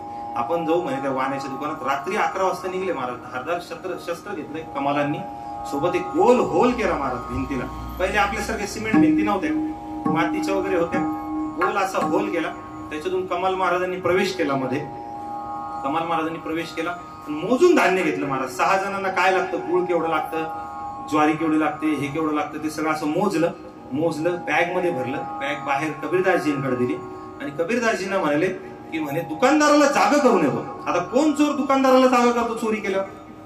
पण कमाल महाराज काय म्हणले कबीरदासजींना, म्हणे आपण जर याला जागा केलं नाही, आपण हे भगदाड पाडून ठेवलं म्हणे एवढं मोठे कोण, त्याच्यातून जर दुसरा कोणी आला आणि ह्याचं दुकान जर साफ केलं तर आपल्याला त्याचा दोष लागल. आणि आपण हे मोजून घेतलंय म्हणे सर्व बाबा, आपण याचे पैसे आज न उद्या त्यांना देणार आहे. आपण जरी चोरी करतोय तरी त्याला उद्या हे आपण सांगणारच की मी आणलंय वर राशन. ही तात्पुरती जरी तुम्हाला चोरी वाटत असेल तरी ही चोरी नाही, आपण त्यांना मोजून दिलंय आणि आपण त्यांना उद्या ते सगळं करणार आहे. आपण जेव्हा पैसे येईल त्यांना देऊन टाकू. कबीरदासजींना पटली आयडिया. त्यांनी ते बाहेर तर दिलंच होतं राशन आणि आवाज लावला दुकानदाराला. हो दुकानदार, अरे झोपताय म्हणे, चोर बिर फिरतात म्हणे, लक्ष द्या दुकानावर. आता तेवढ्या आवाजाने दुकानदार थोडा खडबडला तर कमाल महाराजांना वाटलं आपलं काम झालं, जागृत झाले, आता निघू म्हणे आपण. खड्ड्यातून गेले महाराज, हात बाहेर काढले, धड बाहेर काढलं, पण पाय जे ना मागं राहिले. तोपर्यंत दुकानदारांनी पकडले महाराज. पाय पकडले, इकडून कबीरदासजी ओढतायत, इकडून दुकानदार ओढतोय. आता कमालांनी म्हटलं की बाबा, आता जर ह्यांनी आपल्याला ओळखलं, ह्यांनी आपल्याला पकडलं, तर आपली बदनामी होईल की कबीरदासजींच्या मुलानं कबीरदासजींनी चोरी केली म्हणून. आणि ते आपल्याकडे जे आलेले ब्राह्मण आहे ते आपल्याकडून बिनमुख जातील म्हणे निघून, आणि आपल्याला किती मोठा दोष लागेल म्हणे बाबा, तुम्ही मला 5 वर्षाचा असताना एक सांगितलं होतं की संताची पायी वेचावे शरीर, सांगत असे कबीर कमालासी म्हणे. ती वेळ बाबा आज आली म्हणे, संतांच्या पायावर आपलं शरीर देण्याची आज वेळ आली म्हणे. मी तुम्हाला काय म्हणतो, फक्त व्यवस्थित ऐका म्हणे, मी माझा शिरच्छेद करून तुमच्याकडे देणार आहे. तुम्ही हा व्यवस्थित घरी न्या. आईला म्हणायचं का रडायचं नाही, ते जोपर्यंत जेवण करून जात नाही तोपर्यंत रडायचं नाही, वरती ठेवून द्यायचं शिर, नंतर तुम्हाला काय बोबाटा करायचं ते करा, असं पूर्ण सांगितलं. महाराज जे धारदार शस्त्र आणलं स्वतःच्या हाताने शिर कापलं, कमालानी शिर खंडोनी काढिले आणि संत मानविले तया जगी. स्वतः शिर कापलं, वडिलांच्या हातात दिलं महाराज. वडील तसं शिर घेऊन कबीरदासजी आले घरी आणि आईला म्हटलं, मला माहिती आता तुझ्यावर प्रसंग आलेला, पण आता रडायची वेळ नाही म्हणे, तुला माझी शपथ आहे म्हणे, जे आपले 6 जण आलेले आहेत म्हणे त्यांना आपल्याला जेव घालायचं आणि त्यांना रवाना केल्यावर तू असं करून त्यांना ते शिर हातात दिलं. शिर त्यांनी ते तिच्या शिक्यावर ठेवलं महाराज. ब्राह्मी मुहूर्तावर आई उठल्या, त्या कबीरदासजीच्या ज्या पत्नी होत्या त्या उठल्या, त्यांनी सर्व शिदा बनवला महाराज, स्वयंपाक बनवलं, ह्यांनी व्यवस्थित पारणं सोडलं. आता हे निघायला लागले, तोपर्यंत इकडे बोबाटा झाला होता सकाळी की अशी धाडसी आपल्याकडे चोरी झाली की ओळख पटू नये म्हणून साथीदारांना मुंडकं उडून नेलं म्हणे. तसं अशी धाडसी चोरी पुन्हा होऊ नये म्हणून गावाने तात्काळ ते शिर नाही, ते जे धड आहे ते सुळावर देऊन टाका म्हणे. ह्या सुळाला ह्याची शिक्षा धडाला सुद्धा झाली पाहिजे म्हणजे त्याला साथीदाराला कळलं म्हणे की असं करायचं नाही म्हणून. एवढा तो कठोर न्याय झाल्यानंतर ते ते जे शरीर आहे ते धड ते सुळावर देण्यात आलं महाराज. तोपर्यंत हे पारणं सोडून निघले होते. आता जे पारणं सोडून निघले तर ब्राह्मण तिथून जायला लागले, तर ह्यांनी हात अशी वर केले त्या धड. तर ते ब्राह्मण आचंबित झाले म्हणे, महाराज पाय पडतोय म्हणे, कोण आहे म्हणे. मग कबीरदासजींचे डोळे भरून आले महाराज म्हणे, हा माझाच मुलगा आहे म्हणे, असं काल घटना घडली म्हणे, तुम्ही उपाशी जाऊ नये म्हणून त्यांना असं केलं. ते शिर आलं म्हणे, मी जोडून तुम्हाला जिवंत करून देतो म्हणे तुमचा मुलगा, अजून त्याच्यात प्राण आहे. मग ते शिर गेले, तोपर्यंत आईनं ते शिक्यावरचं शिर खाली टाकलं होतं. अरे कमाला म्हणे, एवढा मोठा झाला म्हणेस की आईचं एवढं नाव केलंस तू म्हणे. आणि तो जो तेव्हा एक दोहा लिहिलेला आहे कबीरदासजी, जननी जने तो भक्त जने दाता याशू नाही तो जननी वांज बली काहे गवाय. जननी आईनं असा मूल घडवायला पाहिजे, एक तर भक्त, एक तर दाता, नाही तर शू, नाहीतर मग जननी वांज बली काहे गवाय. आमचे परमपूज्य भक्तराज महाराज जे होते आजोबा, त्यांचे जे गुरु होते परमपूज्य श्रीकृष्णदासजी लोहिया महाराज, ते कीर्तनातून सांगायचे महाराज की एक तर लग्न होऊ नये, लग्न झालं तर बायको मरून जाऊ, बायको मेली नाही जिवंत राहिली तर मुलं बाळ होऊ नये, मुलं बाळ जर झाले तर ते मरून जाऊ, आणि जगलाच तर हरिभक्त व्हावा. विठाला म्हणजे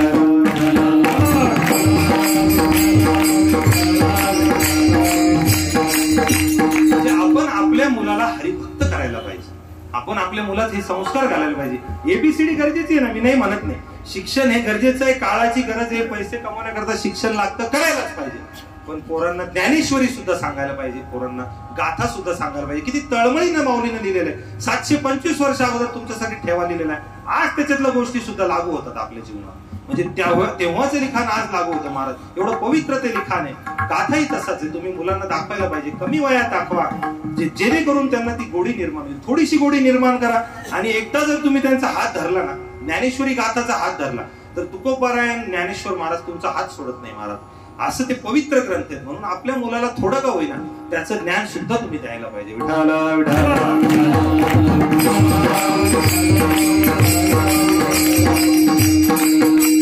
कबीरदासजी तिथं आले, शिर घेतलं, आईला म्हणले, पत्नीला म्हणले, चल म्हणे रडत बसण्याची वेळ नाही म्हणे, आपल्याला ते गुरूंकडे घेऊन जायचं म्हणे, संतांकडे. शिर घेऊन गेले महाराज, शिर बसवलं, जिवंत झाले कमाल महाराज. म्हणजे काय झालं होतं, एखाद्याचं जर घरी मुलगा मेला एकुलता एक, तर काय होतं महाराज, दुःख होतं, पण दुःखाचं सुद्धा सुखात रूपांतर करण्याची ताकद संतात आहे महाराज. म्हणून शिमग्याचं सुद्धा रूपांतर करतात, दसऱ्याची सुद्धा दिवाळी करतात. आणि असं झाल्यानंतर काय होतं, अभंगाच्या दुसऱ्या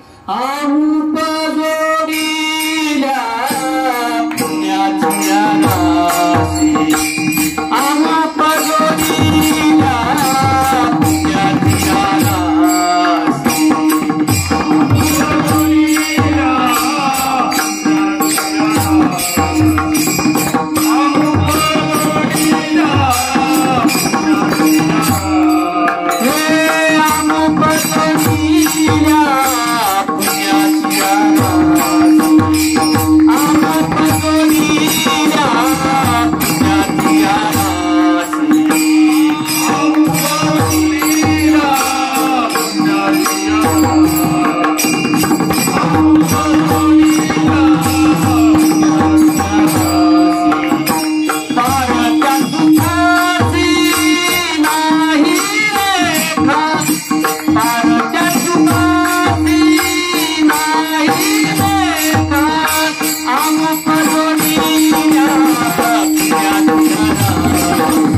त्या सुखासी नाही लेखा. ते सुख जे आहे ना, समुद्राचं पेन जरी केलं आपण, शाई जरी केली आणि पृथ्वीचा कागद जरी केलं तरी लिहिता येत नाही महाराज. संतांकडून एवढं सुख भेटतं आपल्याला, एवढं पुण्य. संताचे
पहिलेच बोललो की माझा अभ्यास नाही एवढा, कारण की हे तुमचं फार अभ्यास आहे, तुम्ही फार खरे पाहिजे, त्याच्यामुळे ते तुम्हाला जमतं. पण मला अजून मी 100% पण पुढच्या वर्षी स्टार्ट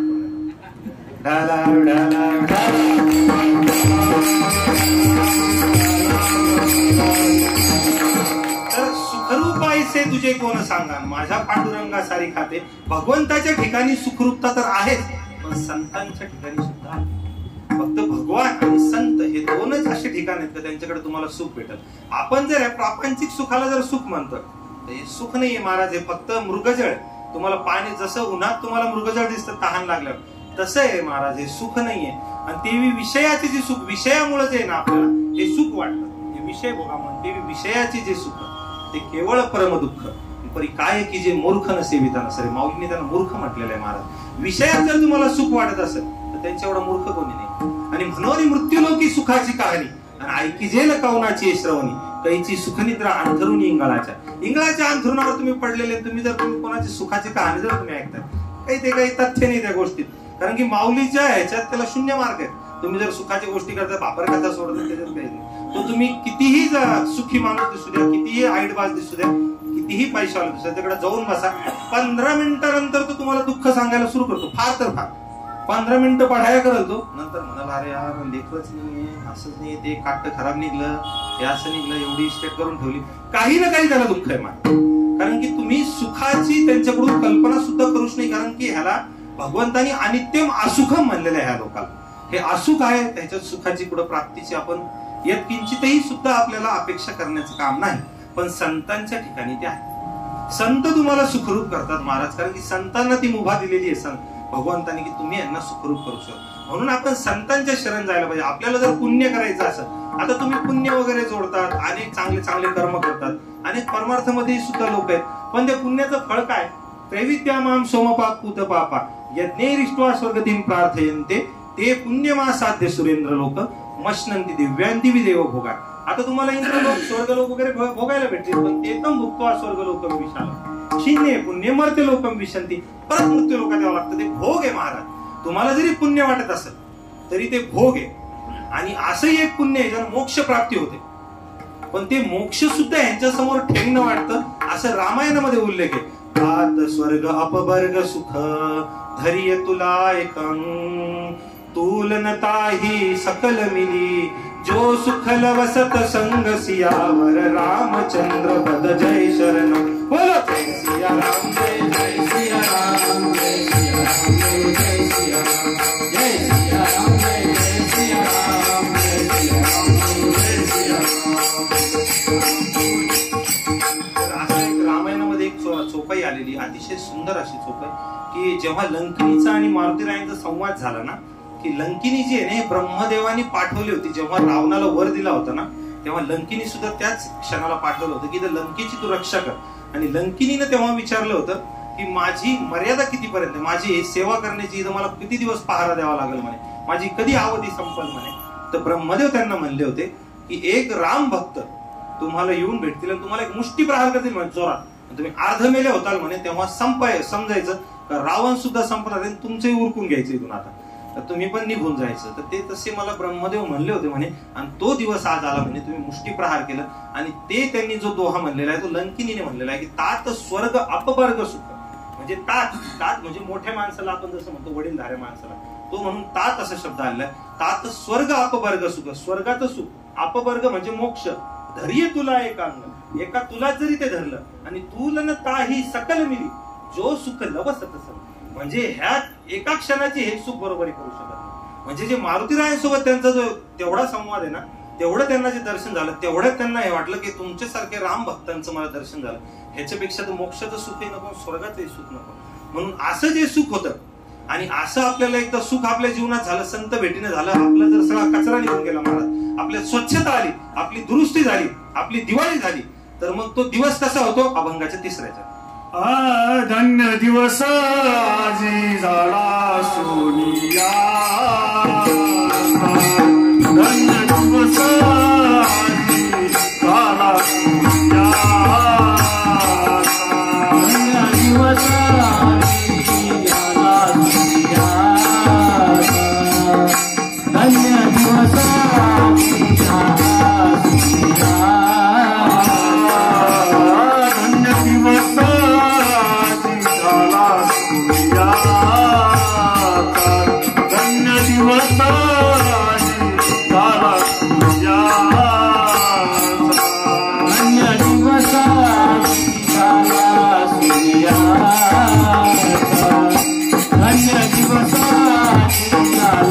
सोनिया,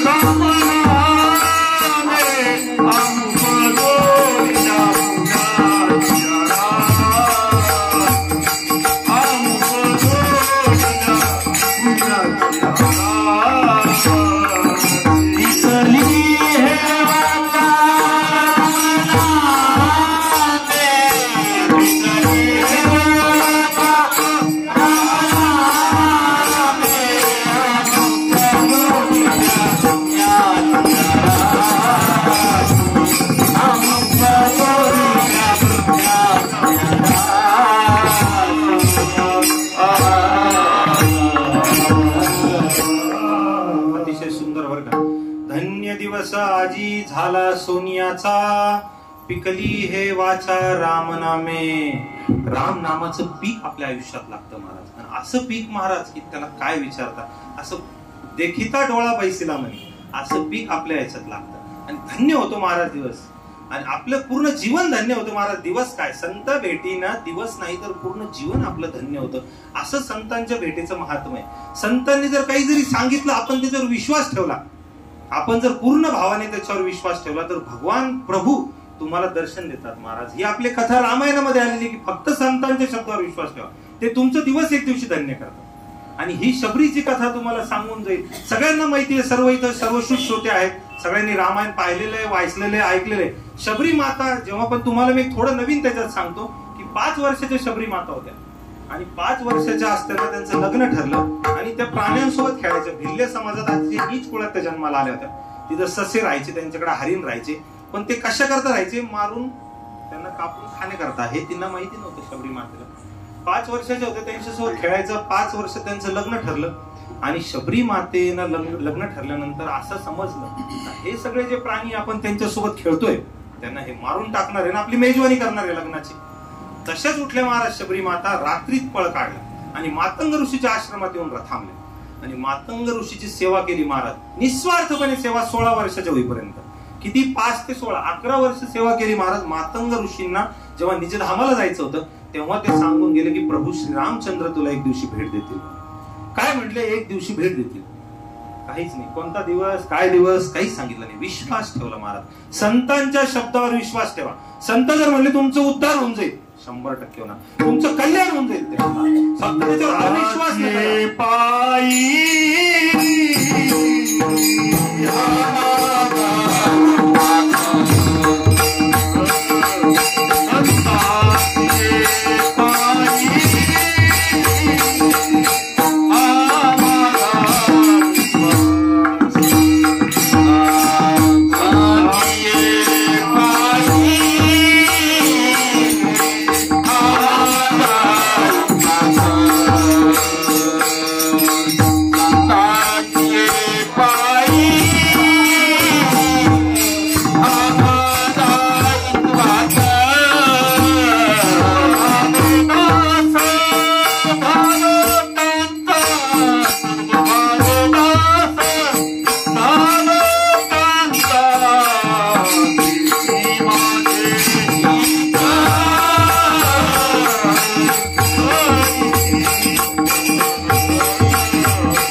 हा माझा विश्वास, त्याची माझे हित करीती सकळ.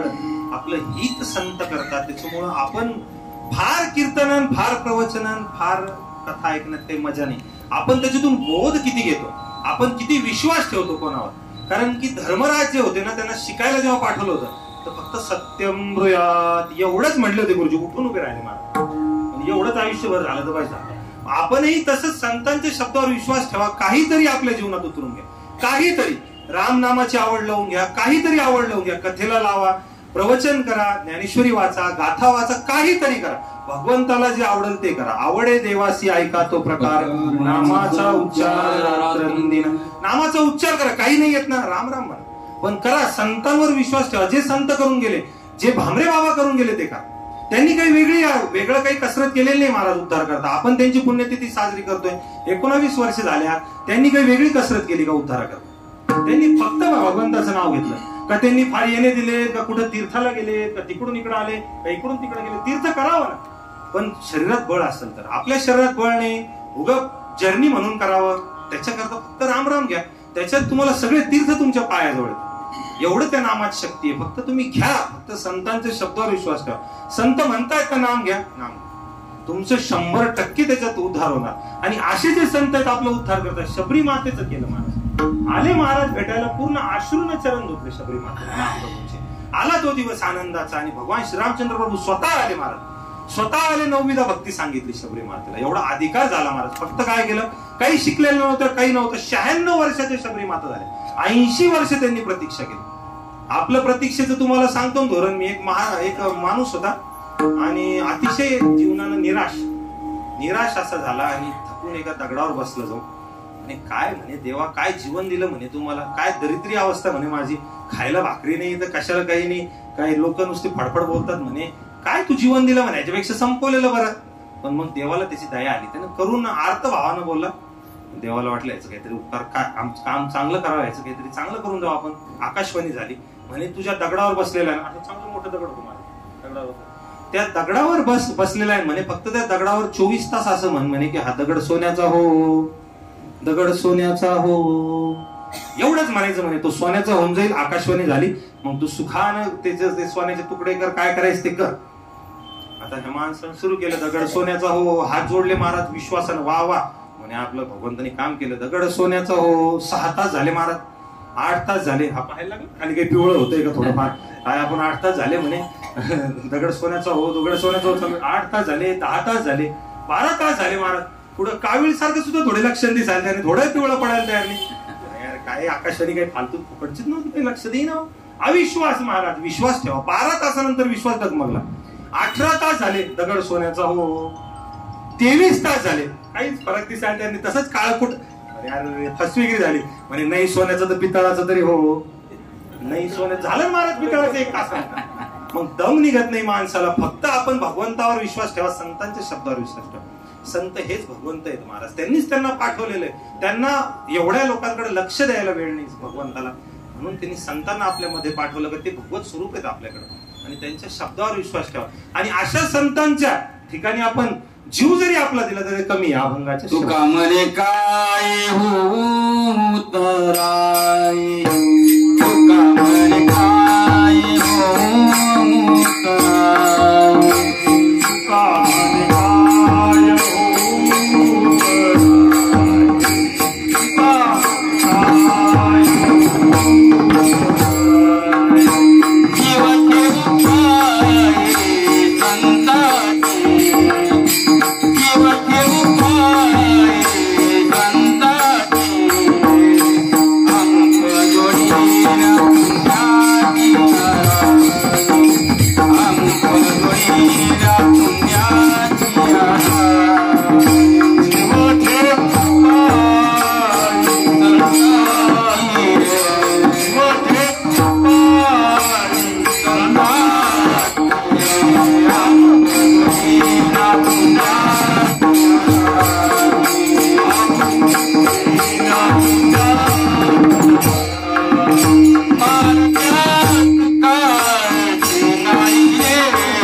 तुका म्हणे काय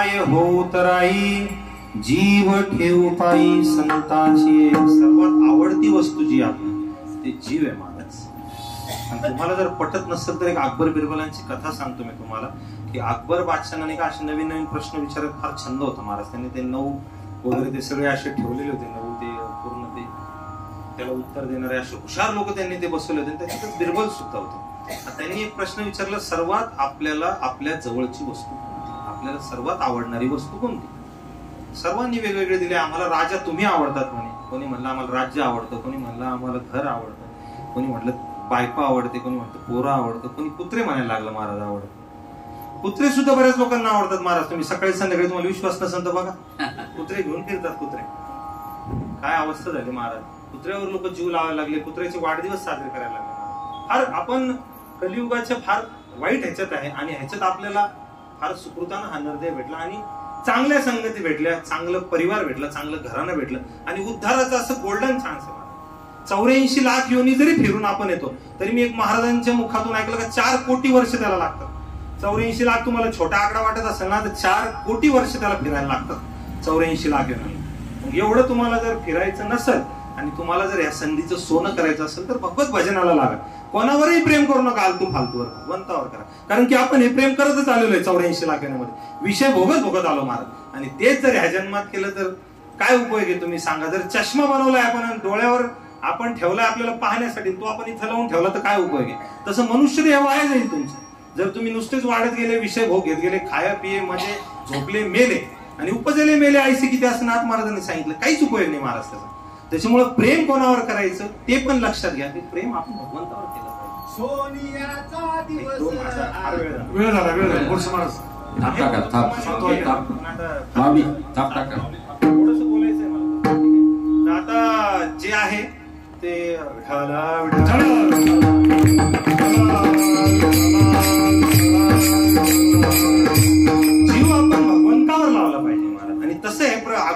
विचारलं प्रश्न की कोणावर असतं सगळ्यात जास्त प्रेम, तर बिरबल शांत बसले होते आणि अकबर बादशाला ती खटकली गोष्ट. म्हणजे बिरबल काय चालू आहे तुझ्या डोक्यात, तुमची आवडती गोष्ट कोणती तो विचार करतोय. म्हणे जीव आपल्याला सगळ्यात जास्त आवडतो, जीव.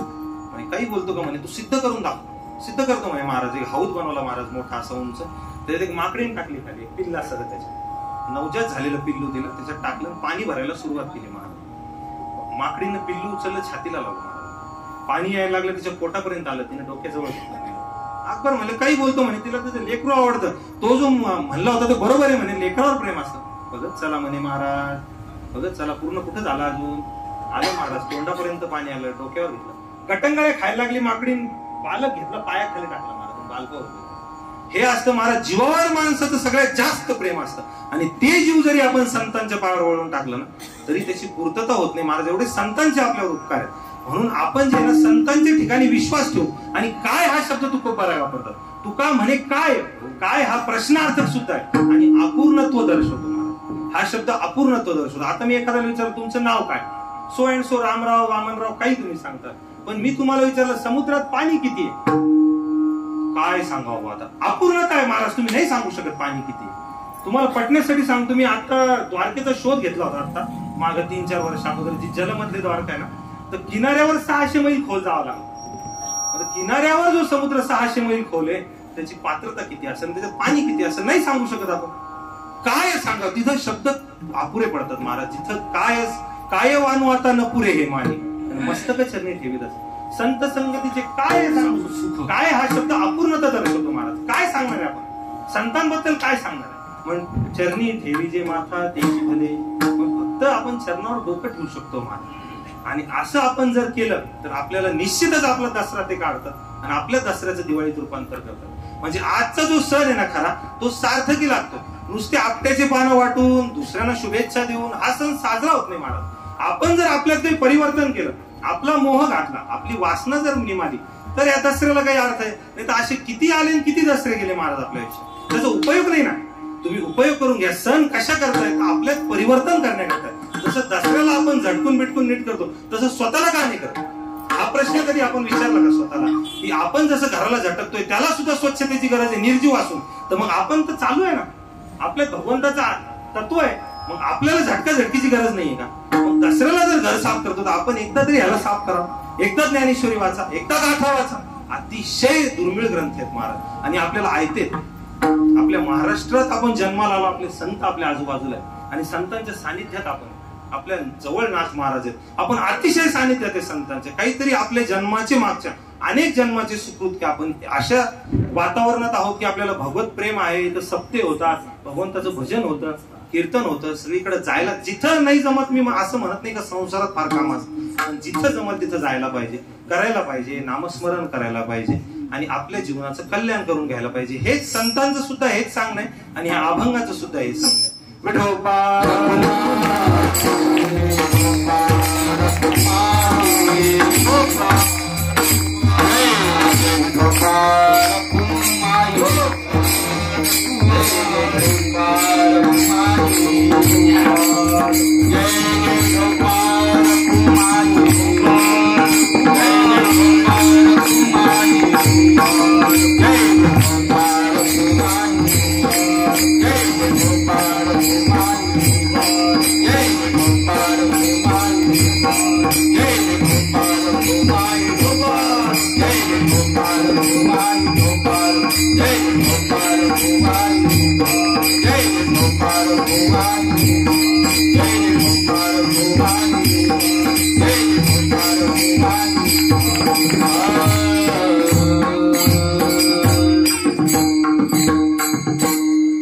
यथामती यथावकाश.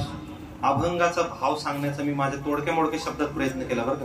तुकोबारायांचा गाथा, तुकोबारायांचे अभंग असे आहेत महाराज की आता जसं मी सांगितलं की समुद्राची खोली आपल्याला नाही लक्षात येत कुठपर्यंत आहे, तसं महाराजांचे अभंग आहेत महाराज. तुम्ही जर खाली तळावर गेला तर तुम्हाला सुवर्ण भेटतील, हिरे माणिक मोती भेटतील, पण त्याचा अर्थ सापडणार नाही महाराज. एवढं गहन अर्थ तुकोबारायांचं प्रत्येक लिखाणाचं आहे. त्याच्यामुळे तळमळीने वाचत जा. एकदा जर तुम्ही तळमळीने एखादा जरी अभंग वाचला ना, एकच अभंग तुमच्या उद्धाराला फार झाला. 4092 वाचायची सुद्धा गरज आणि 9000 ओव्यामधली एक तरी ओवी अनुभवावी. फक्त हे काही वाचण्याकरता बोलण्याकरता ऐकण्याकरता नाही महाराज, अनुभवा.